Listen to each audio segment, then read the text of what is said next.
ॐ भूर्भुवस्वः तत्सवितुर्वरेण्यं भर्गो देवस्य धीमहि धियो यो नः प्रचोदयात्। ॐ शांति शांति शांति। सभी को प्रणाम, सभी को नमस्कार, स्वागत है। तो बच्चे जब तक आते हैं रिकैप ले लेते हैं। कल जो हमने कुंभक आदि अभ्यास किए थे वो देख लेते हैं।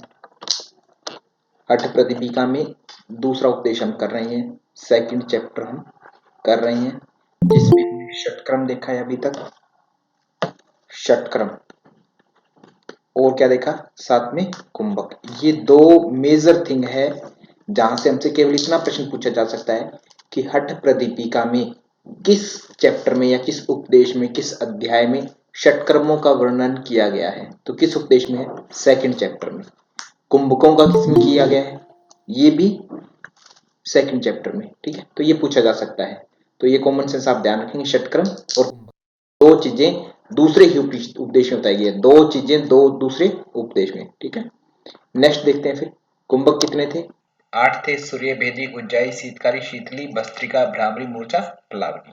8 कुंभक थे। सूर्य भेदी की बात करें तो दाएं नासिका से शुरू कर करके श्वास को बीच में होल्ड करना है। होल्ड करने के बाद बाएं से प्रश्वास माने बाहर निकाल देना है। 3 लाभ थे इसके, कपाल शोधन, वात दोषनाश, कृमि दोषनाश, ये 3 लाभ बताए गए थे। उज्जाई की बात करें तो उज्जाई में कंठ से हृदय तक श्वास का संपर्श करवाना है, तो कंठ जन्य जितने भी रोग हैं कफ संबंधित वो ठीक हो जाते हैं।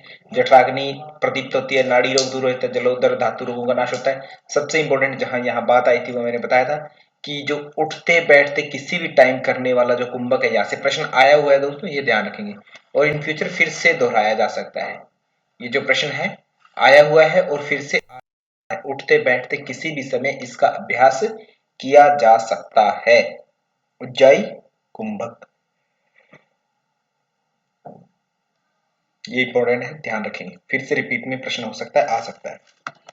इसके बाद में शीतकारी की बात करें तो शीतकारी की बात करें तो यहाँ पर कहा गया था कि मुख से शीतकार की आवाज करते हुए श्वास लेना है और रेचक नासिका से करना है।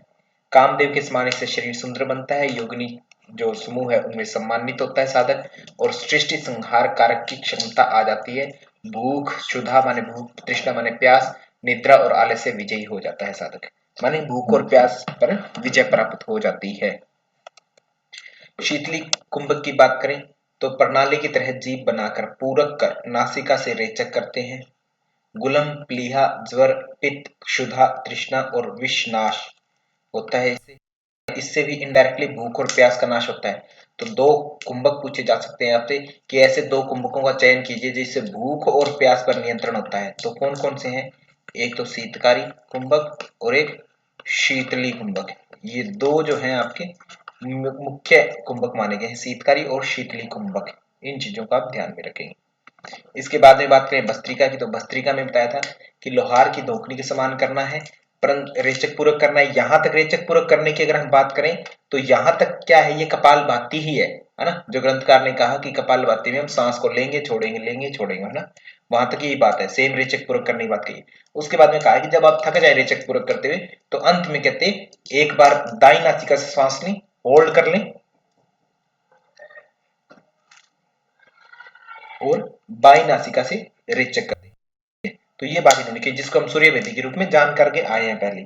तो अब आपसे एग्जाम में ये ध्यान रखेंगे सूर्य भेदी है ना, इसको लिखने का मेरा मतलब ये है कि दाई नासिका से श्वास लेकर के होल्ड करके और बाई से रेचक करना, ये इसका अर्थ है। इसके बाद में हम आगे देखें तो तीनों दोषों का नाश होता है, जठराग्नि प्रदीप्त होती है, ब्रह्म नाड़ी का कफ दूर कर कुंडली जागरण होता है, तीनों ग्रंथियों का भेदन होता है। तो तीनों ग्रंथियों का भेदन करवाने वाला कुंभक कौन सा है? एकमात्र है भस्त्रिका कुंभक। तीनों ग्रंथियों का भेदन करवाने वाला, ब्रह्म ग्रंथि, विष्णु ग्रंथि, रुद्र ग्रंथि। कहां कहां पर कौन सी ग्रंथि होती है ये भी प्रश्न पूछा जा सकता है। सबसे पहला ये प्रश्न कि तीनों ग्रंथियों का, 3 ग्रंथियां बताई गई है, इनका भेदन कौन करता है? भस्त्रिका कुंभक। या पूछा जा सकता है भस्त्रिका कुंभक से निम्न में से कितनी ग्रंथियों का भेदन हो सकता है? 1, 2, 4, 3 आदि। तो 3 ग्रंथियों का भेदन हो सकता है। ठीक है, 3 ग्रंथियों भस्त्रिका। नेक्स्ट प्रश्न पूछा जाएगा कि भस्त्रिका कुंभक से भेदन होने वाली ग्रंथियों का चयन कीजिए। तो ब्रह्मा, विष्णु और रुद्र, ये 3 ही ग्रंथियां जिनका भेदन होता है और चौथी ग्रंथि कोई भी नहीं है। ठीक है, नेक्स्ट देखें भ्रामरी की बात करें तो भ्रमर गुंजन के समान, जिससे चित्त में आनंद लीला की उत्पत्ति होती है।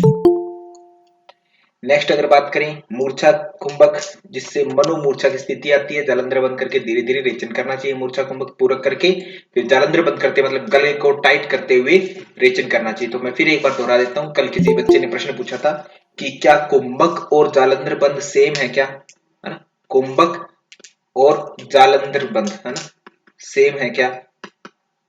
नो, ठीक है, सेम नहीं है, ये ध्यान रखेंगे, सेम नहीं है। क्योंकि कुंभक किसको हम इनडायरेक्टली कह रहे हैं, प्राणायाम जो है उनको हम कुंभक की संज्ञा दे रहे हैं, प्राणायाम। और जालंधर बंद आदि बंद जो है हम मुद्राओं को बंद कहते हैं, ये ध्यान रखेंगे। अब यहाँ पर किसी को सुनने में अजीब लग सकता है शब्द कि मुद्राओं को कैसे बंद कहते हैं सर, मुद्रा तो मुद्रा है, बंद अलग है। जब भी हम किसी भी बुक में देखते हैं, टेक्स्ट कोई भी उठाकर देखते हैं, तो जो बंद है उनका वर्णन हमेशा ही मुद्रा के साथ में किया जाता है। माने ग्रंथकार जब मुद्रा गिनवाता है तो उसी में बंधों को शामिल करता है। जालंधर बंद जब हम आज देखेंगे आगे तब हमें समझ में आ जाएगी ये चीज, है ना। तो बंद जितने भी हैं, है ना, वो मुद्रा ही कहलाते हैं। माने जालंधर बंद मैं वर्ड कह रहा हूं तो इसका पूरा नाम अगर मैं लूं, है ना, इत्र के कुल खानदान का मैं नाम लूं तो जालंधर बंद नामक मुद्रा, है ना, पूरा नाम। उद्यान बंद मुद्रा या मूल बंद मुद्रा, है ना, ये मुद्रा में आती है, ये ध्यान रखेंगे। तो ये मेजर डिफरेंट है, जालंधर बंद और कुंभक में डिफरेंट है, सभी को पता है, ये कॉमन चीज है ना। फिर भी किसी में डाउट रह जाता है तो पूछने में कोई दिक्कत नहीं है। कोई और भी अगर आपको डाउट लगे तो आप पूछ सकते हैं बीच में। तो आगे प्लावनी की बात करें तो प्लावनी से प्रश्न, उदर में वायु भरते हैं, पानी में भी कमल पत्र के समान तैरता है। प्राणायाम जो फ्लोटिंग प्राणायाम कहलाता है, माने इसकी सहायता से हम पानी में भी तैर सकते हैं प्लावनी कुंभक के अभ्यास से। प्राणायाम के 3 अंग बताए थे, रेचक, पूरक और कुंभक। रेचक माने श्वास को एक्सहेल करना, पूरक माने श्वास को इनहेल करना। वीडियो रुक रुक करके चल रही है, मतलब मैं रोक ही रहा हूं इसको, मतलब पीपीटी जो है, क्या हुआ, वीडियो रुक रुक करके ही चल रही है।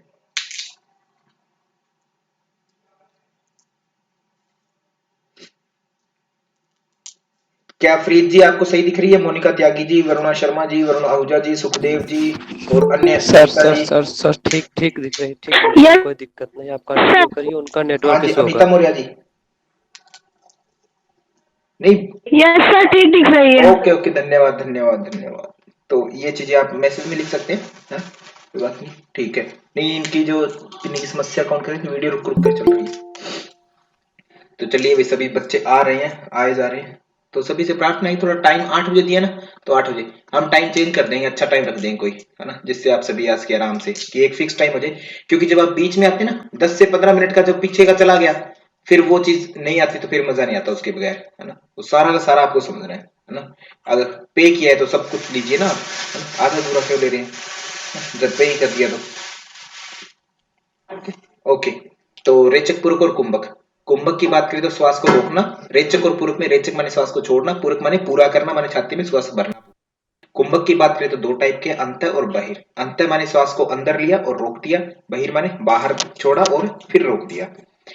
सभी के सभी कुंभक सहित कुंभक होते हैं। सहित कुंभक का मतलब क्या है कि ये कुंभक जो होते हैं मतलब सांस को रोकना। ये रोकने की कला जो हम करते हैं, हम हमेशा ही या तो सांस लेंगे फिर रोकेंगे या सांस छोड़ देंगे फिर रोकेंगे।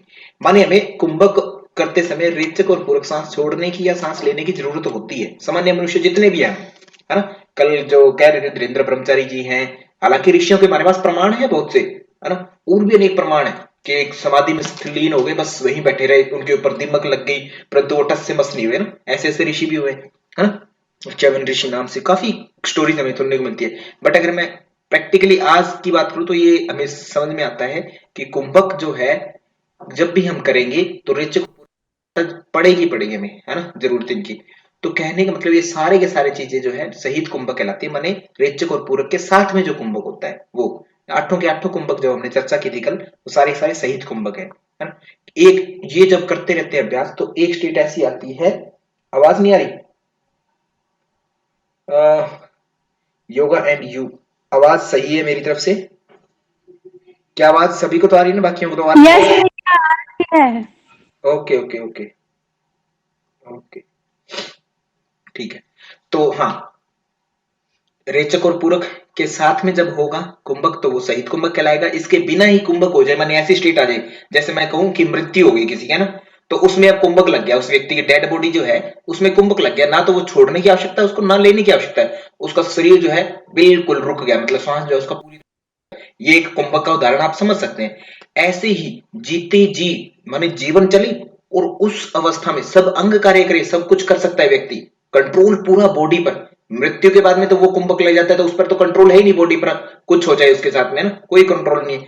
बट जीते जी अगर हम कुंभक लगाने में समर्थ हो जाए, माने सब कुछ रोक दिया हमने, है ना, वो कह रहे थे वीरेंद्र ब्रह्मचारी जी, स्वामी रामा जो है हिमालयन इंस्टीट्यूट के जो मतलब माने जाते हैं संस्थापक, है ना, तो उन पर भी टेस्ट हुए, कहते बॉडी को पूरी तरह से एक हिस्से को पूरा मतलब जाम कर देते थे, ऐसा एक हिस्से का टेम्परेचर अलग, एक हिस्से का टेम्परेचर अलग, है ना, तो ऐसा कर देते थे, मतलब सब कुछ कंट्रोल किया जा सकता है। एक तो वो स्टेट है कुंभक की, और एक कुंभक की वो स्टेट है कि डेड बॉडी हो गई, है ना, मृत्यु, उसके बाद में कोई कंट्रोल ही नहीं है शरीर पर। तो जो जीते जी अगर हम कुंभक लगाने में समर्थ हो जाएं कि हमें ना तो रेचक की जरूरत ना पूरक की जरूरत, और कुंभक हमने लगा लिया, बट हम जीवित हैं, है ना, डेड बॉडी नहीं बने, जीवित है, हमारा कंट्रोल है, कॉन्शियस है हम, तो वो जो स्टेट होती है वो केवली कुंभक कहलाती है, माने ओनली कुंभक की स्टेट, है ना। तो यही श्रेष्ठ होता है सबसे, और केवली कुंभक सबसे श्रेष्ठ है, ये हम पहले चर्चा कर चुके हैं, और राजयोग पद की प्राप्ति करवाता है। केवलम राजयोगाय अठ विद्या उपदेश, केवली जो है केवल राजयोग के लिए ही अठ विद्या का उपदेश दिया जाता है, और केवली कुंभक से ही राजयोग पद की प्राप्ति होती है। फिर एक प्रश्न है, कल जो मैंने करवाया उससे एक प्रश्न लेके आया हूं, तो जो नए बच्चे हैं, राकेश शाह जी, राकेश शाह जी क्या आप उत्तर देंगे इसका? गुरुनाथ शर्मा जी, सुधांशु पंत जी, स्मिता जी, शिल्पी नाग जी, शिखा जैन जी, शीला यादव, प्रियंका तोमर, पूजा जी, नवनीता हरिदास जी, नविता देवी, मोनिका देवी, सभी हमारे, अच्छा वीरांगना ही है क्या? ब्रज गोपाल मंडल जी, वरुण आहूजा जी, योगा एंड यू, हाँ, प्रश्न को ध्यान से देख लेंगे, प्रश्न में जो लिखा हो वो ध्यान से देख लेंगे, अच्छे से पूछा गया है, चयन करें, है ना। ये प्रश्न आया हुआ है जनवरी 2017 में, इसमें से 2 ऑप्शन राइट थे sir, first and second. Okay, कोई बात नहीं, आप लिख सकते हैं, हाँ ठीक है, गुड, फर्स्ट एंड सेकंड, बहुत अच्छा बोला आपने। तो यहाँ पर हम ध्यान देंगे, सूर्य भेदी के 2 लाभ बताए हैं, कपाल शुद्धि करना और उदर कृमि नाश करना। तो एक लाभ और था, ये तो आपके प्रश्न से हो गए, है ना, बहुत अच्छा किया आपने, प्रश्न से हो गए, बहुत बढ़िया उत्तर दिया सभी ने, है ना, तो ये तो आपके यहाँ से हो गए। अब इसके अलावा एक और बचता है आपका, एक और कल आंसर दिया था हमने, है ना, साथ में इंक्लूड किया था, वो कौन सा था? हाँ, वात दोष। तो जिन्होंने भी स्पीकर ऑन किया हुआ है हाई, है ना, तो उनकी मेरी आवाज ही मेरे पास वापस आई, तो कृपया थोड़ा ठीक कीजिए अपने सिस्टम को। ओके, ठीक है, तो वात दोष का विनाश करता है, ठीक है, वात दोष ग्रहण, ठीक है, ये लिखा गया था, वात दोष का विनाश करता है, 3 लाभ है, तीनों लाभ हमें पता है, ऑप्शन में फिर कुछ भी आए, हमें देखने की जरूरत नहीं है ना, तो आप राइट चीजें पढ़ते जाइए, ऑप्शन पर डिपेंड मत होइए, यहाँ पर ऑप्शन में भूख प्यास रिलेशन है नहीं है ना, कोई लेना देना नहीं है, पित्त को संतुलित करने का कोई मतलब नहीं है, तो ये चीजें थी, ये तीनों है, तो आपको तीनों लाभ पता होंगे तब आपको इस प्रश्न कैसा भी है आप ये भी बता देंगे कि ये प्रश्न गड़बड़ है। जैसे इस बार यूजीसी ने प्रश्न दिए 2, है ना, यूजीसी ने आंसर की जब दी पहले ड्रॉप कर दिया कि यार आंसर हम ही पहले ही गलत मानते हैं कि ये तो गलत है ही हमारी तरफ से, तो यूजीसी भी गलत मान लेते, उनको आप पहले ही बता सकते, और बहुत से बच्चों ने बता दिया प्रश्न गलत आए थे इस बार, 2 प्रश्न सभी बच्चे कह रहे थे पेपर दे के आते, क्योंकि उनको पता लग गया कि हमने पढ़ा हुआ है, जिस बच्चे ने पढ़ा हुआ है वो कह सकता है कि गलत है प्रश्न, है ना, तो ठीक है। नेक्स्ट देखें, हर्ष सिद्धि के लक्षण, तो हर्ष सिद्धि के लक्षण की बात करें, इंपॉर्टेंट है काफी। सबसे पहला प्रश्न तो आपसे यही पूछा जाता है कि हर्ष सिद्धि के लक्षणों का वर्णन किस अध्याय में किया गया है, किस चैप्टर में? 2nd चैप्टर में, है ना, या द्वितीय उपदेश जिसको बोलते हैं, दूसरा उपदेश, है ना, उपदेशों में बांट ली है पृथ्वी का, तो वहां पर तो हर्ष सिद्धि के लक्षण है। अब यहाँ पर देखें तो ये श्लोक है, ये याद कर लेंगे, जैसे हमारे विद्यार्थी हैं सुखदेव जी, श्लोक बहुत कंठस्थ कर लेते हैं इजिली, है ना, तो काफी इन्होंने बताया कि सर मैं को तो याद रहते हैं श्लोक, ना संस्कृत बैकग्राउंड से काफी अच्छा है इनका, तो इन्होंने याद कर रखे बहुत से श्लोक, तो बदने प्रसन्नता नाद स्फुटनो नयने सुनिर्मले आरोग्यता बिंदु जयो अग्निदीप नाड़ी विशुद्धि हर्ष सिद्धि लक्षण। तो यहाँ पर एक एक शब्द को आप ध्यान रख लेंगे, वपु कृष्टो माने वपु माने शरीर को कहते हैं, कृष्टो माने कृष पतला होना, शरीर पतला हो जाता है ना। वदने प्रसन्नता, चेहरे पर प्रसन्नता होती है। नाद स्फुटतम, नाद पैदा हो जाता है, मतलब अंदर अंदरूनी जो नाद है ना, ध्वनि आंतरिक जो है सुनाई देने लगता है। नयने सुनले, आंखों में तेजस्विता आ जाती है। आरोग्यता जो होती है माने स्वास्थ्य वर्धन होता है आपका, आरोग्य बिना रोग के। बिंदु जो माने बिंदु पर पूर्ण रूप से विजय आ जाती है। अग्निदीपन माने जो जठराग्नि या तेज जो अग्नि होती है पूरी तरह से प्रज्वलित हो जाती है।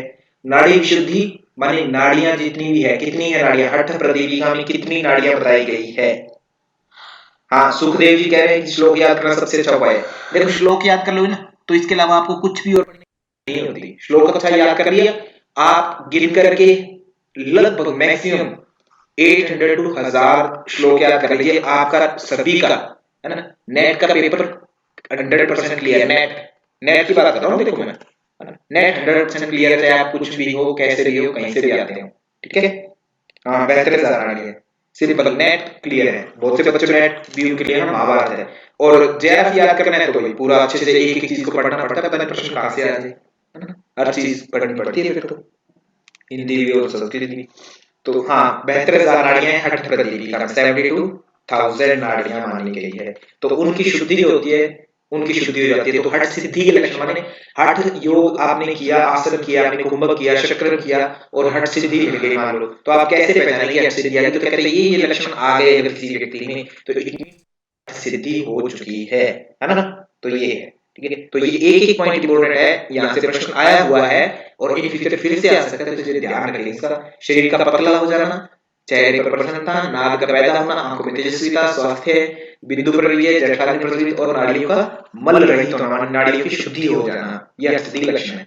इसके बाद में हम आज शुरू करेंगे तृतीय उपदेश, थर्ड चैप्टर हमारा है हठ प्रदीपिका से, जिसमें मेनली मुद्राओं पर वर्णन किया गया है। सबसे पहले हठ प्रदीपिका में थर्ड उपदेश जब हम शुरू करते थे तो वहां पर सुषुम्ना की प्रशंसा की गई है, उसके पर्यायवाची बताया गया बहुत सारे, है ना। तो सुषुम्ना के लिए कहा गया है, ये प्रश्न आ सकता है कि सुषुम्ना के पर्यायवाची बताइए, सुषुम्ना नाड़ी को इनमें से क्या कहा जा सकता है, क्या नहीं कहा जा सकता। तो ध्यान देंगे, सुषुम्ना, शून्य पदवी, ब्रह्मरंध्र, महापद, शमशान, शांभवी और मध्य मार्ग, ये 7 नाम इसके है ना। एज इट इज याद कर लेंगे इनको, और सबसे इजी उपाय सुखदेव जी कह रहे हैं श्लोक याद कर लेंगे तो सबसे बेस्ट रहेगा, है ना। केवल 7 नाम है, सुषुम्ना, शून्य पदवी, ब्रह्मरंध्र, महापद, शमशान, शांभवी और मध्य मार्ग। अब यहाँ ये ध्यान देंगे शांभवी वर्ड भी सुषुम्ना के लिए यूज हुआ है। हालांकि शांभवी जो है किसको कहा गया है, मुद्रा को भी कहा गया, शांभवी एक हमारी मुद्रा भी है, ठीक है। बट यहाँ पर सुषुम्ना शब्द के लिए भी शांभवी वर्ड यूज हुआ है ना, ये हम ध्यान रखेंगे। तो और जो सुषुम्ना होती है उसी के अंदर से ही हमारी जो कुंडली होती है वो ऊपर की तरफ जाती है। सुषुम्ना होती कहाँ पर है, रीढ़ की हड्डी में, जिसको हम वर्टिब्रल कॉलम बोलते हैं, स्पाइनल कॉर्ड, है ना। वो जो है वहां पर सुषुम्ना उसको बोलते हैं। जो थर्ड नाड़ी होती है इला पिंगला और सुषुम्ना, जो तीसरी है। सुषुम्ना के लिए हमने नदी के रूप में यूज किया था, कौन सी नदी, सरस्वती। परंतु ये ध्यान रखें सरस्वती जरूर यूज किया था हमने। हठ प्रदीपिका के अनुसार अगर हम बात करें कि सुषुम्ना के पर्यायवाची क्या सरस्वती दिख रहा है कहीं पर, कहीं पर भी है, कहीं नहीं है।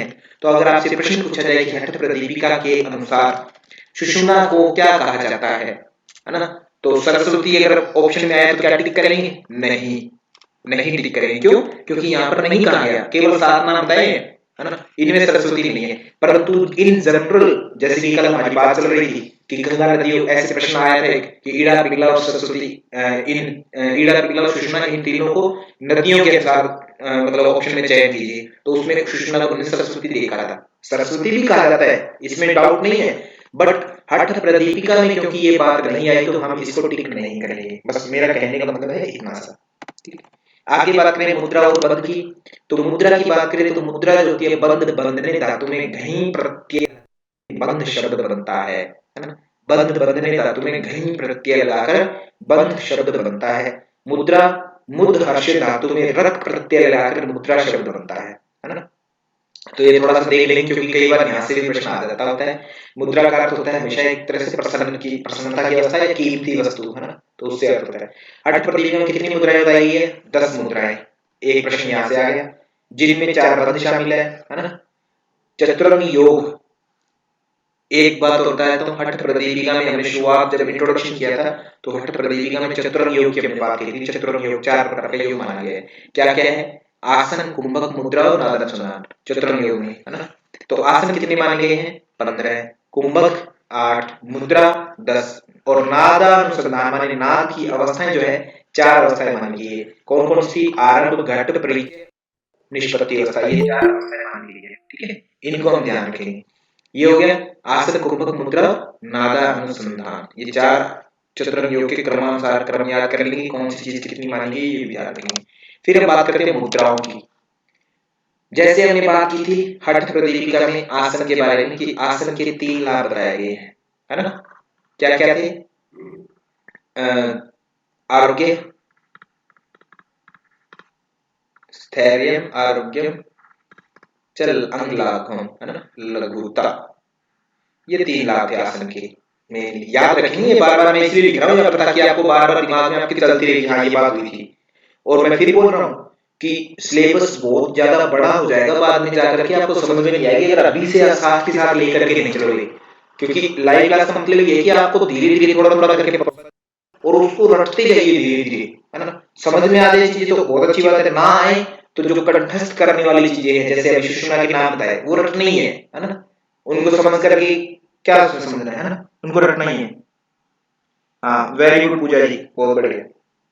तो ये हुआ, तो रटनी चीजें हैं, ठीक है। जितनी आपको करवाया जाता है प्रतिदिन उसको कंठस्थ करिए, उनको कॉपी पर लिखिए या कुछ भी करिए, कंठस्थ करिए। जिन्होंने जो पेड मेंबर है वो तो बाद में देख सकते हैं, और वैसे ही मैं कुछ दिन जो फ्री क्लासेस है इनको तो मैं यूट्यूब पर भी डाल देता हूँ, है ना, फ्री क्लासेस को, तो वहां आप देख सकते हैं। तो इनको रटिए, है ना। लाइव क्लास का अलग इम्पैक्ट होता है ना, है ना, ऑफलाइन का अलग इम्पैक्ट होता है। तो ये ध्यान रखेंगे, इनको रटना है आपको। तो मुद्राएं जो होती है जरा माने बुढ़ापा, और मृत्यु मरण माने मृत्यु, और अष्ट ऐश्वर्य प्रदान करने वाली, अष्ट ऐश्वर्य माने अष्ट सिद्धियां, है ना, ये प्रदान करती है ओवरऑल। मुद्राओं में 10 मुद्राएं शामिल है। हठ प्रदीपिका में कितनी मुद्राएं बताई गई हैं? प्रश्न सोच समझ के ध्यान से चुनना, क्योंकि हमारे लिए इसका उत्तर कुछ अलग भी हो सकता है किसी न किसी मायने में, है ना। उस पर हम बात करेंगे बाद में, परंतु अभी के लिए ध्यान रखेंगे कि मुद्राएं कितनी बताई गई है। महामुद्रा, महाबंधो, महावेदश्च खेचरी, उड्डयनम मूलबंधश्च, बंधो जालंधरा विधः, कर्णे विपरीताख्या वज्रोली शक्ति चालनम, इदम ही मुद्रा दशकम। ये ही कहते हैं मुद्रा दश, 10 है ना। इदम ही मुद्रा दशकम, ये 10 दिख रहा है यहाँ पर, ये ध्यान से देखिए क्योंकि इंपॉर्टेंट है, मैं यहाँ हाईलाइट कर रहा हूँ, काफी इंपॉर्टेंट है क्योंकि हमारी मुद्राओं की संख्या चेंज भी हो सकती है किसी तरीके से। वो एग्जामिनर पर डिपेंड करता है कि एग्जामिनर हमसे पूछता किस वे में है प्रश्न, है ना, तब मुद्राएं चेंज हो जाएंगी। तो इदम ही मुद्रा दशकम जरा मरण नाशनम, कहते ये मुद्रा 10 मुद्राएं हैं। जरा माने बुढ़ापा, मरण माने मृत्यु, है ना। जरा और बुढ़ापा, सॉरी जरा और मृत्यु, जरा मृत्यु का याद रखेंगे, जरा माने बुढ़ापा, मृत्यु माने मरण, है ना, जो हमसे मृत्यु हो जाती हो। तो कहते इन 2 चीजों में लाभकारी है। और आगे श्लोक जब आता है 3.89, है ना, तो वहां पर अष्ट ऐश्वर्य की भी बात आती है, कहते 8 ऐश्वर्य की भी प्राप्ति होती है, अष्ट सिद्धियों की भी प्राप्ति होती है। तो यहाँ पर 10 मुद्राएं बताई गई, 10 मुद्राओं के नाम देखेंगे। महामुद्रा, महाबंध, महावेद, खेचरी, उड्डयन, मूलबंध, जालंधर बंध, विपरीत करनी, वज्रोली और शक्ति चालन, ये 10 मुद्राएं हैं, ठीक है। इन 10 मुद्राओं के नाम आप याद कर लेंगे। फिर इसके बाद करें महामुद्रा की बात। तो महामुद्रा की बात करते सबसे पहले हम जानुशील आसन के समान होती है, विधि की ज्यादा आवश्यकता नहीं है आपको याद करने की। लाभ इसकी इंपॉर्टेंट है, मोस्ट इंपॉर्टेंट, ठीक है। क्या क्या होता है लाभ में? महाक्लेश आदयो दोषा, कहते हैं महाक्लेश आदि जो दोष है उनका नाश होता है, महाक्लेशों का नाश होता है, ठीक है। महाक्लेश किसको कहेंगे? महाक्लेश जो अविद्या आदि होते हैं ना, ये पंच क्लेश कहे गए हैं, इनमें भी जो अविद्या जो है कहते हैं ये सबसे बड़ा क्लेश माना गया। ये पांचों क्लेश जो है इनका नाश होता है। मृत्यु भय का नाश होता है, माने मृत्यु का नाश होता है। पथ्य और अपथ्य कुछ भी नहीं रह जाता साधक के लिए अलग से, है ना, सब चीजें उसके पचने लगती है। माने पथ्य भी उसके लिए, पथ्य तो खा ही सकता है वो, अपथ्य भी अगर खा लेता है तो भी उसके लिए कोई बड़ी बात नहीं है। माने पथ्य अपथ्य में कोई भेद नहीं रह जाता। नीरस वस्तु भी रस युक्त हो जाती है, विष भी अमृत तुल्य हो जाता है। और सबसे इंपॉर्टेंट जो आपसे प्रश्न पूछा जाएगा वो यहीं से पूछा जाने वाला है, ये जो लास्ट लाइन लिखी है, क्षय, कुष्ठ और गुदावर्त, गुलम और अजीर्ण, इन चीजों में लाभ करता है ना। तपेदिक जिसको हम ट्यूबरक्लोसिस बोलते हैं, है ना, ट्यूबरकुलोसिस, टीबी, है ना, तपेदिक, तो उसमें लाभकारी है। कुष्ठ माने चर्म रोगों में लाभकारी है ना। गुदावर्त माने कोष्ठबद्धता, जिसको हम कॉन्स्टिपेशन कहते हैं, कब्ज बोलते हैं। और गोलम माने वायुगोला, जिसको हम अफारा बोलते हैं। अजीर्ण माने अपच, है ना, पूरी तरह से भोजन का न पचना, आधा अधूरा पचना। हाँ, वेरी गुड पूजा जी। तो ये जो है महामुद्रा के लाभ बताए गए हैं, ये लाभ आपको याद करने हैं। अब आपसे मैं चलते हुए एक प्रश्न पूछ लेता हूं कि एक जगह पर यह आया था कि उदर गुलम रोगों का नाश कर देता है, कोई आसन था। हठ प्रदीपिका के अनुसार वह कौन सा आसन है जो उदर गुलम रोगों का नाश कर देता है? उदर गुलम रोगों का नाश कर देता है, रोग नाश करने वाला आसन बताना है। बताइए भी कौन सा है? बहुत बढ़िया, बहुत बढ़िया सुधांशु पंत जी, बहुत बढ़िया। सभी हैं स्मार्ट, स्टडी कर रहे हैं, सभी को आते हैं उत्तर, बहुत बढ़िया। पूजा जी ने उत्तर दिया, सुखदेव जी, सरिता जी, सुधांशु पंत जी, बहुत बढ़िया उत्तर, बहुत बढ़िया। मतलब चीजें याद हो रही है, समझ में आ रही है, अच्छी बात है ना। तो ये हुआ। तो इसके बाद में हम आगे चलते फिर महाबंध पर, दूसरी जो मुद्रा है। अब ध्यान देंगे, मैंने पहले बताया था कि मुद्राएं जो है वो हठ प्रदीपिका में कितनी है? 10 मुद्राएं हैं, और मुद्राओं में ही बंद शामिल रहते हैं। बंद कोई अलग चीज नहीं है, बंद को हम मुद्रा के नाम से ही जानते हैं, ये ध्यान रखेंगे, है ना। लास्ट में बंद लग जाता है, जालंधर कहते हैं तो जालंधर बंद, बट बंद इज ए मुद्रा, ठीक है, ये ध्यान रखेंगे ग्रंथों में जितने भी है। हालांकि प्रैक्टिकल जब हम तो उनका हम अपभ्रंश कर देते हैं कि ये बंध है और ये मुद्रा है, डिफरेंस कर देते हैं। बट ग्रंथों की अगर हम बात करें तो उन्होंने केवल यही कहा है कि बंध ही मुद्रा है, बंध मीन्स मुद्रा, है ना, अलग चीज नहीं है। अगर हमसे पूछा जाए कि मुद्रा कौन सी है, विपरीत करनी या फिर जालंधर बंध, तो दोनों ही मुद्रा है। ऐसे नहीं कहेंगे केवल विपरीत करनी मुद्रा या खेचरी मुद्रा, जालंधर बंध जो है मुद्रा नहीं है, मुद्रा ही है। बंध मीन्स मुद्रा, ठीक है, बंध ही मुद्रा है, और मुद्रा तो मुद्रा है ही है ना? तो 10 की 10 मुद्राएं हैं जिनमें बंध भी शामिल रहते हैं। तो फिर आते हैं महाबंध की बात। तो महाबंध में कहा गया कि पूरक करते हैं, श्वास को, है ना, किसी भी आसन में बैठ करके पूरक करते हैं, जालंधर बंध लगाते हैं, है ना। और राजदंत में जीवा बंध को लगाएं। राजदंत में जीवा बंध माने राजदंत जैसे अपना तालू जो होता है ना, इसके ऊपर एक छिद्र माना जाता है, एक वहां पर, और एक जो है जीवा बंध को माने, तो जीवा जो होती है अपना जो होता है सबसे आगे, जो 2 दांत माने जाते हैं वहां पर, है ना, जो इंसिजर्स बोले जाते हैं, जो काटते हैं सबसे पहले, तो उन दांतों के पास, है ना, वहां पर जीवा लगाने की बात की है। तो विधि की कोई, फिर मैं बता रहा हूं, आवश्यकता नहीं है, केवल इसमें से मेन पॉइंट बनता है कि राजदंत में जीवा लगाने की बात किस बंध में कही गई है, तो जालंधर बंध में, बस इतनी सी बात, ठीक है, इसके अलावा कोई प्रश्न नहीं बनता। अब आगे आते हैं लाभ की। तो सभी की सभी नाड़ियों में प्राण की ऊर्ध्व गति को रोकता है, माने प्राण जो होते हैं ऊर्ध्व गति, माने एक क्षय नहीं होता है ना। महान सिद्धि प्राप्त होती है, कालपाश नामक बंधन दूर होता है। कालपाश माने समय का जो बंधन है तक उसका नाश करता है ना, समय के बंधन, पाश माने बंधन, काल माने समय, तो कहते हैं उसको दूर करता है। त्रिवेणी संगम होता है। त्रिवेणी संगम कहा गया जैसे कि हमारा जो ईड़ा पिंगला में श्वास चलता रहता है, और वो कहते हैं सुषुम्ना में चल रहता है, आज्ञा चक्र में कहते हैं वहां पर जाकर के ऐक्य हो जाता है, संगम होता है, जिससे कहते हैं मन जो होता है केदार में लगता है। तो यहां से प्रश्न आने की संभावना है, कहता है किसके अभ्यास से मन जो होता है केदार में लगता है ना, या फिर त्रिवेणी संगम होता है। तो काल पाश महाबंध विमोचन विचक्षण है, त्रिवेणी संगमम धत्ते केदारम प्राप्येन मन। तो कहते हैं त्रिवेणी संगम होता है, और त्रिवेणी संगम से मन जो होता है केदार में लगता है। केदार एज इट इज उसके, अब केदारनाथ या केदार कुछ और नहीं का, केदार बस, ठीक है, माने आज्ञा चक्र में आपका मन जो होता है लगने लगता है वहां पर। तो ये इंपॉर्टेंट पॉइंट है, ध्यान रखेंगे, किस बंध के अभ्यास से त्रिवेणी संगम होता है। त्रिवेणी संगम क्या है? ईड़ा पिंगला सुषुम्ना का मिलन, ठीक है, आज्ञा चक्कर में, बस इतना ही। और हालांकि वो पूछेगा नहीं, क्योंकि श्लोक में नहीं कहा तो वो पूछेगा नहीं, तो आपसे सिंपल सी बात ये पूछेगा कि किस बंध के अभ्यास से त्रिवेणी संगम हो सकता है या मन केदार में लगता है, तो महाबंध के अभ्यास से, है ना। महाबंध माने सबसे। फिर है महावेद। अब याद रखेंगे हमने क्या किया, महामुद्रा और महाबंध, ये 2 ही किए। तो ये इनका रिजल्ट चाहिए हमें, महामुद्रा का रिजल्ट चाहिए और महाबंध का रिजल्ट चाहिए। तो कहते हैं महामुद्रा और महाबंध का अगर आपको रिजल्ट चाहिए ना, तो महावेद करनी ही पड़ेगी। क्यों?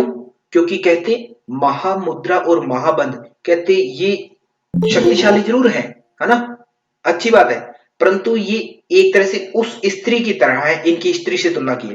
कहते हैं दोनों ही उस स्त्री की तरह है जो कितनी भी रूपवान क्यों ना हो। ये देखो ग्रंथकार ने तुलना की है ना, ग्रंथकार ने कहा, कहता जो कितनी भी रूपवान क्यों ना हो परंतु वे संतान उत्पन्न नहीं कर सकती अपने आप, है ना, माने फलवान नहीं हो सकती। महामुद्रा और महाबंध के लिए कहा है।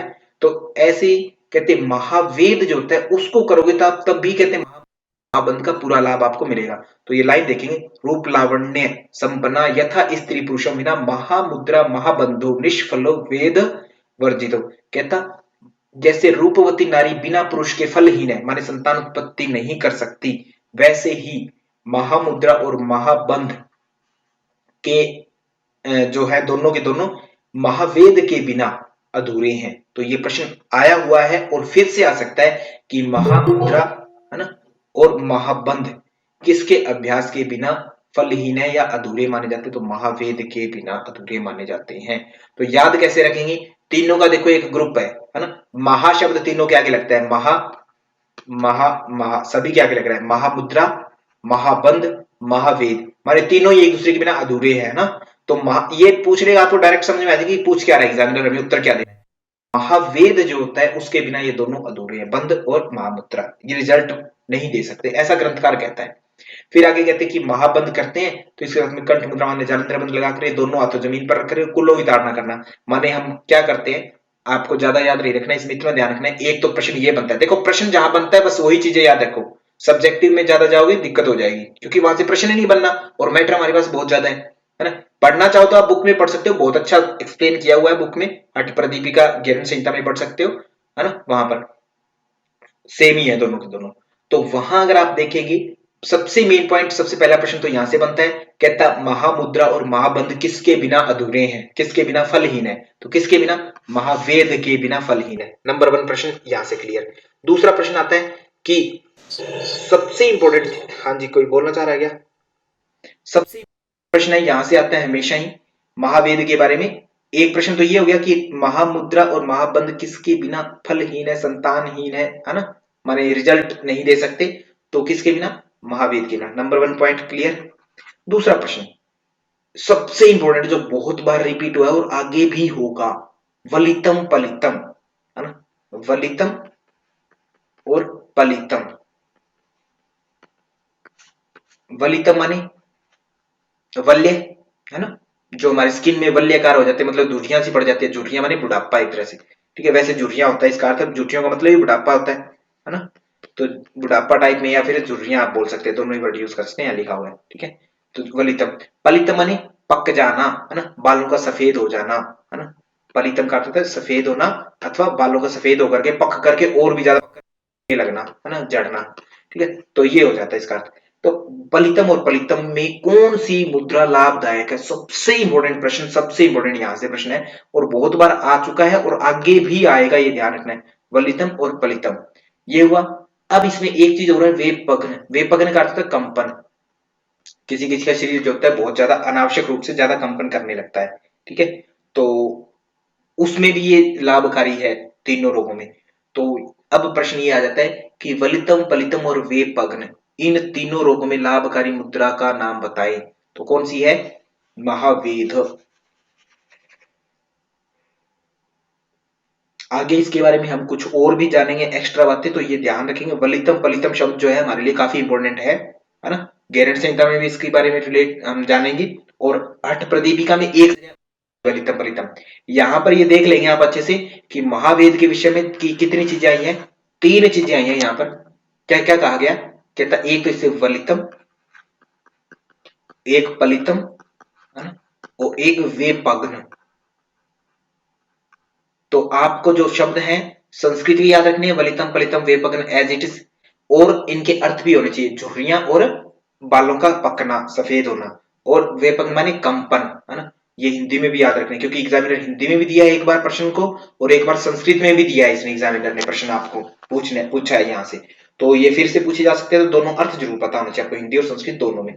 सिंपल है, आप समझ जाएंगे आराम से, ठीक है। तो आगे चलते हैं, महामुद्रा महाबंध और महावेद, मैंने अभी बताया थी कि ये तीनों एक दूसरे के बिना अधूरे हैं, इसलिए कहा कि इन तीनों को अत्यंत गोपनीय रखें, इन तीनों को एक साथ करें। इनको कहते हैं एक दिन में प्रत्येक याम का अर्थ होता है 3 घंटे, प्रत्येक याम, एक याम का अर्थ होता है 3 घंटे, ये ध्यान रखेंगे, ठीक है।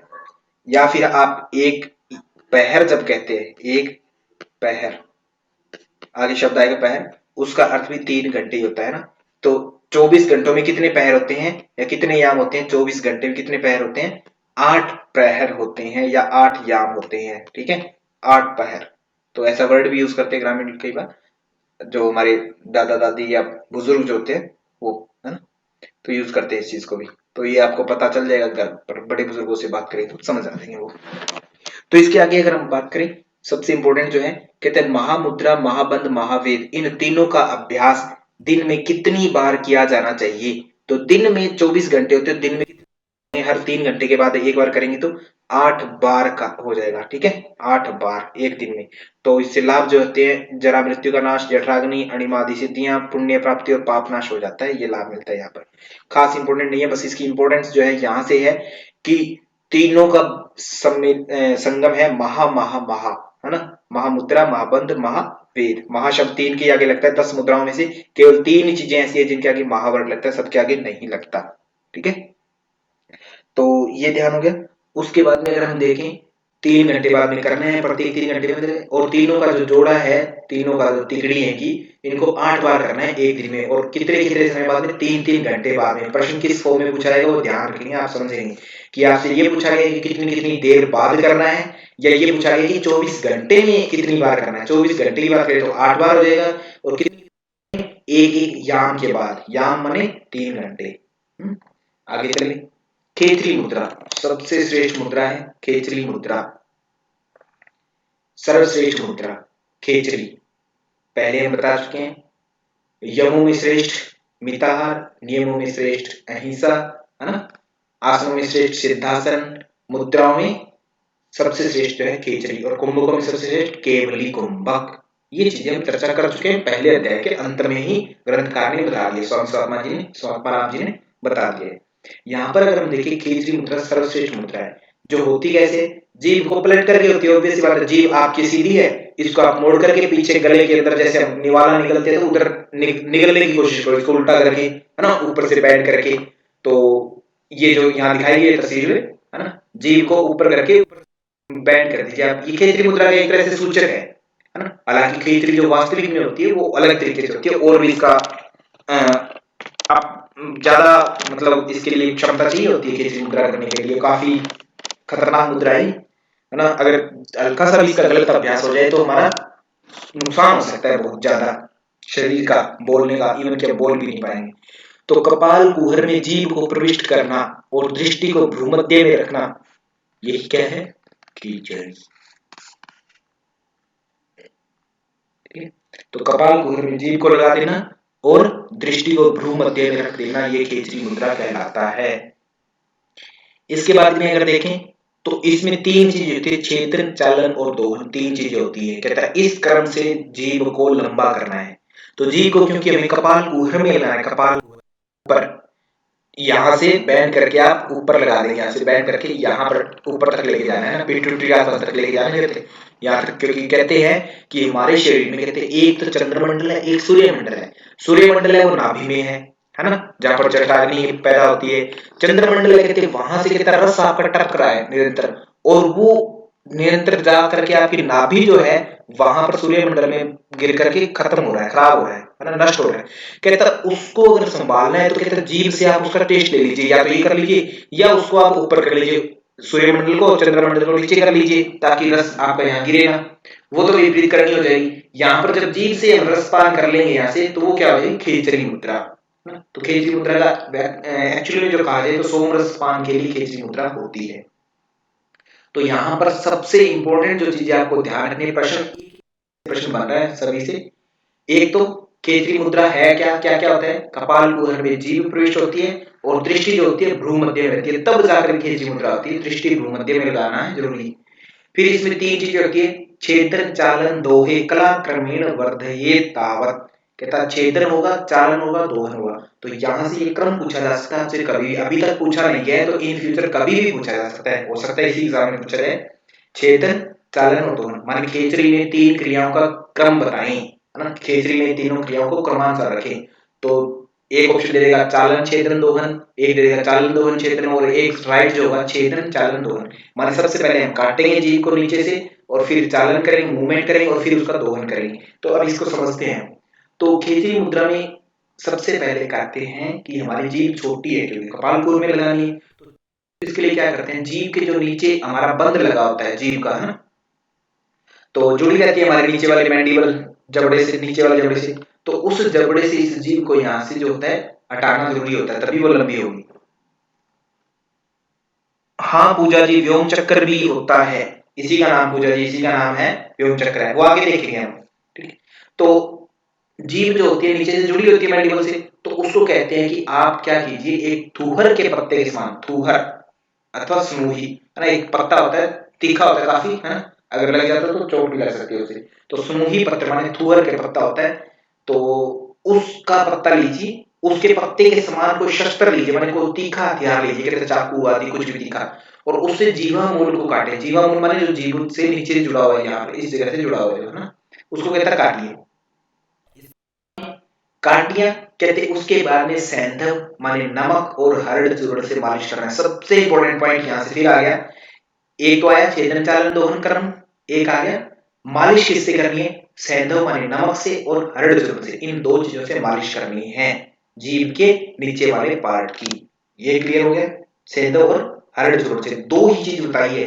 यहाँ से ये पूछ सकता है एग्जामिनर कि खेचरी मुद्रा करते समय हठ प्रदीपिका में जो मालिश करना बताया गया वो किस चीज से बताया गया है, तो सैंधव से और हरड़ चूर्ण से। सैंधव का अर्थ होता है नमक, है ना, तो वह नमक दे सकता है, तो सैंधव ना देकर तो ध्यान रखेंगे, हो सकता है सैंधव ही दे दे, तो सैंधव और हरड़ चूर्ण से मालिश करनी चाहिए। और इस प्रकार से कहते हैं आप काटते जाइए जीभ को, बढ़ाते जाइए धीरे धीरे, और लगभग 6 मास में आपका धीरे धीरे काटनी है जीभ को, ऐसा नहीं है पहले दिन ज्यादा काटनी है, रत्ती भर काटनी है, मतलब बाल के बराबर काटना है जीभ को नीचे, है ना, खून न आए इतना सा हल्का सा कट लगाना है, और ये 6 मास तक लगभग करते रहिए हर वीक के बाद में, और धीरे धीरे आपका जो जीवा बंद होता है वो हट जाता है। ठीक है, तो यहाँ पर 2 पॉइंट आपके बने मेन, कि एक तो जो शस्त्र लेंगे वो किसके समान होना चाहिए, सुनूही पत्र के समान, थूहर के पत्र के समान।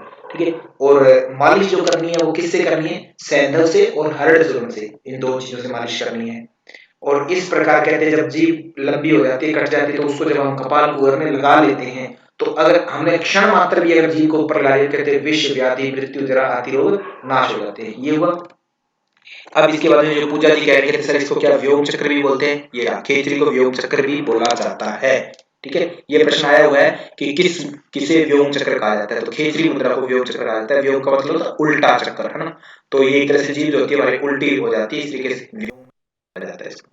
तो खेचरी मुद्रा, खेचरी सिद्धि हो जाती है तो रोग, तंद्रा, निद्रा, शुद्धा, तृष्णा, मूर्छा ऐसी चीजें नहीं आती। और सबसे इंपॉर्टेंट पॉइंट जो होती है, कर्मों में साधक लिप्त नहीं होता, माने लिप्त नहीं होता, कर्म में लिप्त नहीं होता साधक, काल चक्कर से भी नहीं बनता। तो यहाँ से प्रश्न आ सकता है कि कौन सी मुद्रा या किस अभ्यास से साधक जो होता है कर्मों में लिप्त नहीं होता, तो खेचरी मुद्रा के अभ्यास करने से कर्मों में लिप्त नहीं होता, है ना। और कहता उसका बिंदु पर इतनी विजय हो जाती है कि अगर किसी सुंदर स्त्री के आलिंगन से भी कहता स्खलित नहीं होता। ये ग्रंथकार ने अपने शब्दों में प्रयोग किया। जिह्वा को ऊपर कर सोमपान पीने से आधे महीने में मृत्यु विजयी हो जाता है। सोमरस के प्रभाव से तक्षक नामक सर्प भी काटा हुआ असर नहीं करता, चित्त शून्य में विचरण करता है। तो यहाँ पर आपके लिए 2 ही प्रश्न इंपोर्टेंट बनते हैं। एक तो खेचरी मुद्रा को व्योम चक्र कहा गया और कर्मों में लिप्त नहीं होता साधक, माने कर्म से बंधन में नहीं फंसता इस मुद्रा के अभ्यास करने से। ये हुआ। इसके बाद में सबसे मेन पॉइंट यहाँ से फिर कहा गया है गो मांस भक्षण। देखिएगा इंपॉर्टेंट बात है, ये प्रश्न आएगा आपसे कि गौ मांस भक्षण किस मुद्रा के संबंध में कहा गया है, तो किसके संबंध में कहा गया है, खेचरी मुद्रा के संबंध में। एक मैं फिर बता देता हूँ कि जिन्होंने पोर्टल वेबसाइट जो होती है परचेज कर रखी है ना, पेड जो है, तो उनको क्विज भी मिलती है। क्विज जब मिलती है, आप में से बहुत से बच्चे क्या करते हैं, जिस दिन क्विज मिलती है आपको सबसे पहले आप बिना सोचे समझे बिना वीडियो देखे हुए, मेरे को क्योंकि रिकॉर्ड में चेक कर लेता हूँ आपका सारा, मेरे पास बायोडाटा आपका आ जाता है कि आपने क्या एक्टिविटी की आज, तो उसमें क्या करते हैं वीडियो नहीं देखते, सबसे पहले सोचते हैं कि मेरा दिमाग कितना है, मैं क्वेश्चन आंसर करूंगा, और उसमें से फिर वो 20 क्विज क्वेश्चन हर एक क्विज में रखे हैं मैंने हर जगह पर। हठ प्रदीपिका की उसमें से है लगभग 10-12 क्विज तो हठ प्रदीपिका की ही है, 20-20 करके। तो उसमें से क्या करते हैं, 20 में से 5 ठीक हो गए, किसी के 10 ठीक हो गए, किसी के 15 ठीक हो गए, ओहो मैंने बिना पढ़े 15 ठीक कर दिए, ओहो मैं कितना महान हूं, है ना। तो ये ऐसे शेख ही मत बगा रही है भाई, है ना, कि सर मैंने बिना पढ़े है ना 10 क्वेश्चन तो ऐसे ठीक कर दिए, अगर पढ़ लेता तो मैं पता नहीं क्या कर दूंगा, है ना, कुछ नहीं करोगे, ठीक है। बस बात इतनी सी है कि पढ़ो, बस 10 क्वेश्चन कोई ज्यादा बड़ी बात नहीं है, 20 के 20 क्वेश्चन आपके ठीक होने चाहिए वहां पर वेबसाइट पर, इतना पढ़ो। तो सबसे पहले क्या करना है आपको, वीडियो देखो, है ना, वीडियो नहीं देखनी तो अपना खुद का पढ़ो कैसे भी, है ना, कोई और तरीके से जो आपको अच्छा लगता है तो खुद पढ़ो। उसके बाद में क्विज पर जाओ, उस क्विज की क्विज मैंने अरेंज की हुई है, एक एक चीज, है ना, एक एक टॉपिक वाइज, एक एक लेसन वाइज अरेंज की हुई है, इसीलिए अरेंज किया कि बच्चा जितना पढ़ेगा उस क्विज पर जाएगा और फिर वो कर देगा। तो ऐसी नादानी मत करिए भाई, कोई भी बच्चा, है ना, कि थोड़ा सा इस चीज को आप समझ लेंगे कि नादानी मत करो, ठीक है। क्विज आपको मिल गई, अब आपकी ये कभी मर्जी करो। मेरा ये सजेशन है पर्सनली कि सबसे पहले आप मैटर अपना पढ़ो, अच्छे से स्टडी करो 1 से 2 बार, और फिर क्विज पर जाओ, और फिर देखो कि आपने कितनी अच्छे से उसको चीज को ग्रहण किया है, कि आप क्वेश्चन कर पा रहे हैं या नहीं कर पा रहे, क्योंकि रिजल्ट भी आपको तुरंत बता देती है वो क्विज, है ना। ये क्विज तो वेबसाइट जब परचेज करते हैं ना आप, पेड जो मेंबर है उनके लिए है क्विज, है ना, वेबसाइट पर मिलती है जी, योगा एंड यू, है ना, वेबसाइट पर, वहीं पर आपको 10 के 10 यूनिट की वीडियो मिल जाती है रिकॉर्डेड स्पेशल ऑलरेडी जब भी आप खरीदते हैं, और फिर लाइव क्लास हमारी चलती रहती है डेली, है ना। तो गोमांस भक्षण करने वाला तथा अमर वारुणी का पान करने वाला कुलीन है, इंपॉर्टेंट वर्ड आ गया यहाँ पर, एग्जैक्टली यहां से प्रश्न आना है ना, जरूर आएगा। तो ये अभी तक प्रश्न आया नहीं है, आना जरूर है यहाँ से। खेचरी मुद्रा के संबंध में गोमांस भक्षण का मतलब जिसको माता का दर्जा प्राप्त है ना, गोमांस भक्षण, तो इसका गलत अर्थ भी निकाल सकते हैं बहुत सी बार, बट इसका अर्थ स्वात्माराम जी ने ही क्लियर कर दिया है कि तब गोमांस भक्ष्य नित्यम पिबेद पिबेद अमर वारुणी कुलीनम तम अहम मन्ये चेत्रे कुल घातका। कहते जो लोग गोमांस भक्षण करते माने गोमांस खाते हैं, और अमर वारुणी का पान मतलब अमर वारुणी नामक एक रस है, कहता उसको पीते हैं, कहता वही कुलीन है, माने अच्छे कुल के व्यक्ति हैं, अदरवाइज तो सब कुल का घात करने वाले, कुल का नाश करने वाले हैं। तो इसका प्राइस, अच्छा योगा एंड यू, इसका प्राइस 6000 रुपीज में आपको पूरी पूरा एक्सेस दे दिया जाता है टिल एग्जाम, जिसमें आपको 10 यूनिट प्लस आपको क्विज मिल जाती है, प्लस लाइव क्लास आपकी डेली चलती है, और अन्य कोई डाउट होता तो आप कभी पूछ सकते हैं। ये आपका अमाउंट है, ठीक है, नए स्टूडेंट्स के लिए। तो ये हुआ गोमांस भक्षण और अमर कर रहा था, तो ये ध्यान रखेंगे यहाँ पर गोमांस भक्षण, ये वर्ड सुनने में अटपटा लगता है, परंतु यहीं से आपसे प्रश्न आना है कि गोमांस भक्षण करना किस मुद्रा के संबंध में वर्णन किया गया है, या किससे संबंधित है गोमांस भक्षण करना, तो किसके संबंधित है, खेचरी से। अब गोमांस भक्षण का अर्थ क्या है वो जरूर जानना चाहिए, है ना, नहीं तो यहां से विवाद हो सकता है ना, कल कोई न्यूज में आ जाएगी भैया किरीट बाबा ने कह दिया गया था गोमांस भक्षण करो, है ना, तो ये ध्यान रखेंगे। तो इधर देखेंगे, तो गोमांस भक्षण का अर्थ क्या है, गो शब्देनोदिता जिह्वा, कहते हैं गो शब्द का अर्थ वो गौ नहीं है, नॉट काउ, है ना, COW नहीं है इसका मतलब गो का अर्थ, कहते हैं गौ का मतलब है जिह्वा, है ना, ये ग्रंथकार स्वामी स्वात्माराम जी बता रहे। तत् प्रवेशो ही तालुनी, कहता उसका प्रवेश कर दो तालु में, है ना, उसका प्रवेश तालु में करना ही क्या है, कहता गोमांस भक्षणम ततु महा, कहता उसका तालु में प्रवेश करना, ये जीव जो होती है हमारी टंग जो है, ये क्या है, हमारी गो है, गाय बोलिए इसको, है ना, गो की संज्ञा दी है, कहता ये जीव गाय है और इसका तालु में प्रवेश कर देंगे तो इसका मतलब आप कुछ खाने लगे, उसका जो मांस है वो खाने लगे, मांस मीन्स गौ मांस जो है भक्षण करने लगे, यहाँ से जो रस आ रहा है वो मिलने लग गया आपको, गौ मांस भक्षण, है ना, सोमपान करना, तो गौ मांस भक्षण का ये है, ठीक है। तो सरिता जी पुराने स्टूडेंट के लिए 5000 रुपीज फीस रखी है, ठीक है, सभी पुराने स्टूडेंट्स के लिए जिनको सब कुछ सभी पता ही है डायरेक्शंस, किसी के लिए कुछ चेंज है ही नहीं, है ना, 5000 रुपीज सभी पुराने स्टूडेंट्स के लिए ये फीस है, नए स्टूडेंट्स के लिए 6000 रुपीज। तो हाँ, अमर वारुणी की बात कर रहे थे, गो भक्षण और अमर वारुणी की बात कर रहे थे। तो अमर वारुणी में अगर बात करें, यहां पर 2 बातें आई है, ध्यान रखेंगे, कुलीन माने कुल का मान बढ़ाने वाली, कौन से 2 साधक है, इंपॉर्टेंट है पॉइंट है, गोमांस भक्षण करने वाले और अमर वारुणी, ये 2 जो काम करेगा, कहता है वो कुल को सम्मान देगा, है ना, उसका कुल उचित गति में जाएगा, उसका जो परिवार है, कहता सम्मान मिलेगा उसको। तो गोमांस भक्षण का अर्थ नेगेटिव नहीं है, पॉजिटिव है, गो का अर्थ है जीव और भक्षण का अर्थ है तालु में प्रवेश करके सोमपान करवाना, ठीक है, ये है गोमांस भक्षण का अर्थ। अमर वारुणी का अर्थ क्या हुआ, अमर वारुणी मतलब अमर करने वाला, वारुणी मतलब एक तरह से जो जल की संज्ञा दी जाती है अमर, है ना। तो अमर वारुणी का अर्थ क्या होता है यहाँ पर, कहते हैं तालु में जीवा प्रवेश करने से जब जो रस उत्पन्न हो गया, है ना, जैसे हम जीव है, ठीक है। योगा एंड यू, आपका नाम मुझे पता नहीं है, आप ओल्ड हैं या कैसे हैं मुझे पता नहीं है। अभी बहुत से पुराने स्टूडेंट निकल करके आएंगे कहीं से, है ना। तो नाम मुझे अच्छे से पता लगे तो मैं समझ जाऊंगा क्या हमारे पुराने स्टूडेंट है ना। कोई बात नहीं है, हम बाद में बात कर लेंगे, आप फोन पर कर सकते हैं बात, ठीक है। ऐसी बात हम बाद में करें तो अच्छा रहेगा, अभी क्लास कर लें आपकी आज्ञा हो तो हाँ आज्ञा ठीक है। Yoga and you, Shikha Dhamma, okay Shikha ji, चलो मिलते हैं हम। तो हाँ, अमर वारुणी की बात कर रहे हैं। गो पक्ष, जिह्वा, गोकार्थ, भक्षण माने तालु में प्रवेश कर सोमपान करना। क्लियर है, यहाँ पर ये बात क्लियर कर लेनी, क्योंकि यहाँ से प्रश्न आने से मैं टाइम वेस्ट कर रहा हूँ। यहाँ पर वेस्ट नहीं, मतलब इसको डिटेल में समझा रहा हूँ आपको। अमर वारुणी माने जब जीव को हम तालु में प्रवेश कर देंगे तो रस उत्पन्न होगा, उसको हम क्या कहते हैं, अमर वारुणी। और गोमांस भक्षण से महापातक नष्ट हो जाता है। गोमांस भक्षण करने से महापातक जो आप कहा गया सबसे बड़ा, है ना, वो नष्ट हो जाता है। अब महापातक का वैसे तो अर्थ जानने की कोई जरूरत नहीं है, अगर आप ऑब्जेक्टिव स्टडी कर रहे हैं, है ना, ऑब्जेक्टिव कर रहे हैं, आपको बस इतना जानने की महापातक नष्ट हो जाता है, बस डन। बट फिर भी आपको जानना है तो इनको रट्टा मत मारिए, बस इतना जानो कि महापातक जो होता है, महर्षि मनु ने समझाए कि ब्रह्म हत्या करने वाला, सूरापान करने वाला, चोरी करने वाला, गुरु पत्नी के साथ संबंध रखने वाला, है ना। और इन चारों के जो दोषी हैं, चोरी, सूरापान मतलब शराबी आदि, ब्रह्म हत्या मतलब जो मतलब विद्वान की हत्या कर देता है।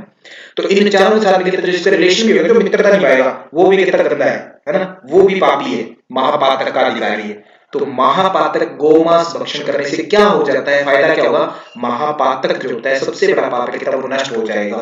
नंबर इंपॉर्टेंट पॉइंट है, बहुत ज्यादा, है ना, बहुत ज्यादा इंपॉर्टेंट पॉइंट है।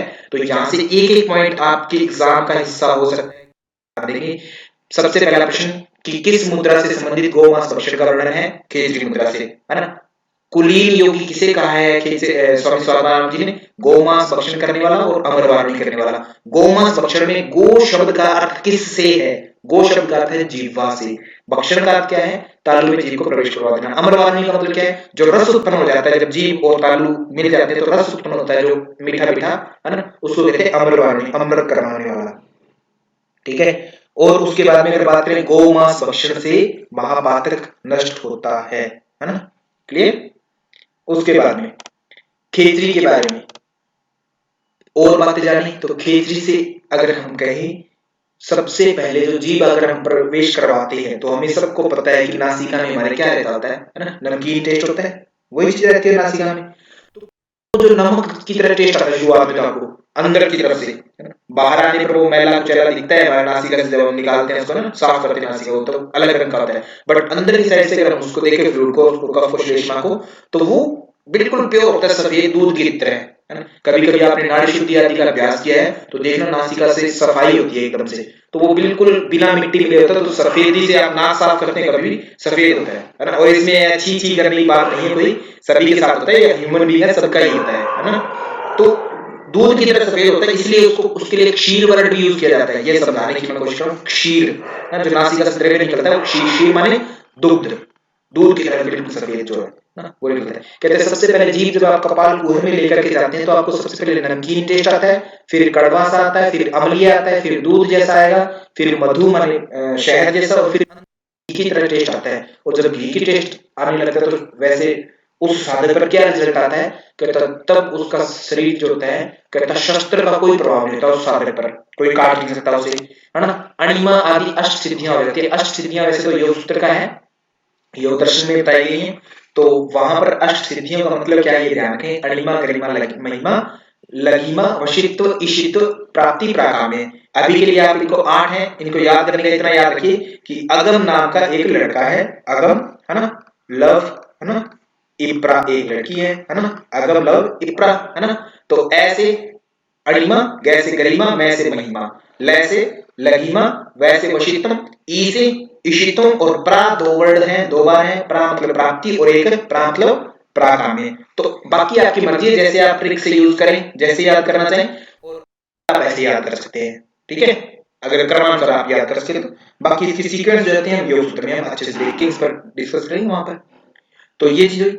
और खेचरी के साथ 16 दल वाले कमल पर ध्यान करने से चिरकाल जीवन होता है। तो सबसे इंपॉर्टेंट ऐसे पॉइंट आ गया कि खेचरी मुद्रा के साथ किस दल पर अभ्यास करने से चिरकाल जीवन की प्राप्ति होती है, मतलब चिरंजीवी हो जाता है साधक। तो किस दल पर? 16 दल वाले कमल पर। तो एक प्रश्न जो पुराने विद्यार्थी है, क्या मैं उनसे पूछ सकता हूं कि 16 दल वाला कमल कहां पाया जाता है, किस चक्कर में होता है? पुराने विद्यार्थी है ना, योगा एंड यू आपको पता होगा, आप हमारे पुराने स्टूडेंट है, शिखा धर्मा जी है ना, पुराने विद्यार्थी हैं, आपको पता होगा 16 दल वाला कमल कहां पर पाया जाता है?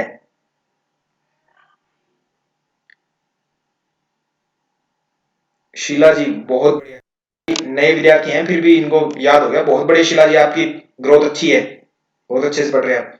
विशुद्धि गुंजन जी भी विशुद्धि कह रहे हैं, बहुत बढ़िया। तो विशुद्धि चक्र की बात की इंडायरेक्टली यहाँ पर, बट हमें दल कहा है ग्रंथकार ने, तो दल ही याद रखेंगे, माने पत्तियां जो है 16 पत्तियां होनी चाहिए उस कमल की, कहते। तो चिरकाल जीवन होता है। तो इसमें अगर देखें सृष्टि का बीज जो है प्रणव है, एकमात्र मुद्रा खेचरी मुद्रा है, एकमात्र निरालंब परमात्मा, एकमात्र अवस्था जो होता है मनोन्मनी अवस्था कही गई है। ठीक है, ये हो गई खेचरी के बारे में बातें। तो ये आप ध्यान रखेंगे इस चीजों को। अब खेचरी यहाँ कंप्लीट होगी हमारी, और इसी के साथ में हमारी कक्षा भी हम संपन्न कर लेते हैं आज, है ना। किसी का कोई प्रश्न है तो बता सकते हैं, 9 बज चुके हैं, है ना।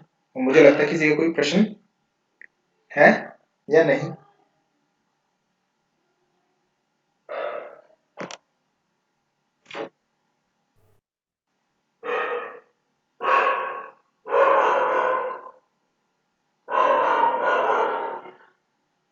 प्रणव का मतलब क्या है? प्रणव का मतलब ओंकार से है।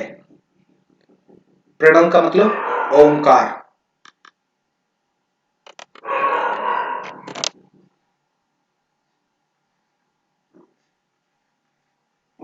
ओंकार से प्रणव का मतलब। ठीक है, थैंक यू सो मच।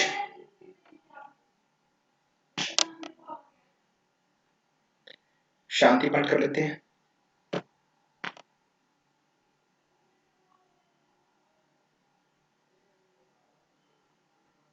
ताले के समान का मतलब, ताले का समान कहाँ है ये?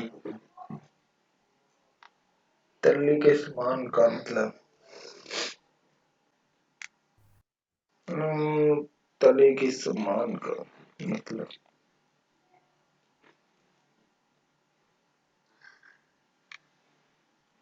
मनोन्मनी का अर्थ, मनोन्मनी का अर्थ एक स्टेट है जब अपनी नाड़ियां आदि शुद्ध हो जाती है, तो जब से जो हाईएस्ट स्टेट बताई जाती है उसको मनोन्मनी अवस्था कहा गया है।